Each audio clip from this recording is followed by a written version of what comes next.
உங்களுக்கு தெரியுமா, ஒரு மருந்து ஆஸ்துமாவை குறைக்கும், காற்று பாதையை ஓபன் பண்ணும், ஈஸியா பிரீத் பண்ண வைக்கும் அண்ட் நாள்பட்ட ரெஸ்பிரேட்டரி இன்ஃப்ளமேஷன்ல இருந்து ரிலீஃப கொடுக்கும் அண்ட் இன்னும் சில வகையான டிசீஸ்ல இருந்து லங்ஸையும் பாதுகாக்கும். இந்த மருந்துல தியோஃபைலின் அண்ட் எத்திலின் டயாமைனுடைய காம்பவுண்ட்ஸ் இருக்கு. எத்திலின் டயாமைனை ஏன் சேர்த்தாங்கன்னா, தண்ணீர்ல தியோஃபைலின் ஈஸியா கரையணுன்றதுக்காக இந்த காம்பவுண்டை சேர்த்திருப்பாங்க.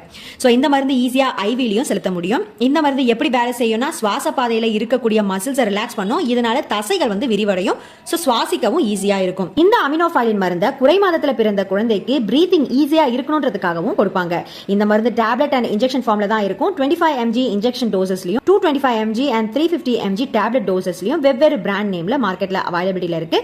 இந்த மருந்தை எடுக்கும் போது ஏற்படக்கூடிய சைடு எஃபெக்ட்ஸ் பாத்தீங்கன்னா, குமட்டல் இருக்கும், வாந்தி இருக்கும், தலைவலி இருக்கும், தூக்கம் இருக்காது, வயிறுல எரிச்சல் ஏற்படும், யூரின் அதிகமா ப்ரொடியூஸ் ஆகும், ஸ்டொமக்ல கேஸ்ட்ரிக் ஆசிட் அதிகமா செக்ரீட் ஆகும்ன்றத தெரிஞ்சுக்கங்க.